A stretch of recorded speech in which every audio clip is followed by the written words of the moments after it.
Okay, this how-to video is going to talk about how to use the LComp high-speed via structures that are available inside the Cadence PCB tools. So what is an LComp component and why would you need it? So if you've got high-speed routes, sometimes these can have performance issues from component capacitance, and to increase the performance of these routes, what you need to do is increase the inductance. Increased inductance will help counter the increased capacitance, and the way you can do this is by adding one of these L-based components to the pins from a routing point of view.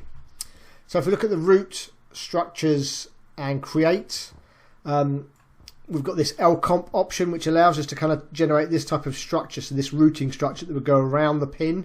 And the way we would do this, obviously there's a description here that will give you a bit more detail, but if we look at the define and generate, obviously pad stack, so let's select the pad stack that we're interested in. That will then populate the value. We then pick the layer that we want the routing to be on, so I'm just going to pick inner layer 2 here, and then the rest are just kind of the default values. So I've obviously got a trace width, a pad to trace and keep out gap, trace to keep out gaps, and the graphic here actually represents all the different options that you've got here. You can also add a keep out area, so a voided keep out area. So let's just create it on all layers apart from layer 2. You can then specify a name that you want to use. I'm just going to leave it as the default, and then we'll go and generate. And then what happens is that effectively that symbol based option is attached to my mouse.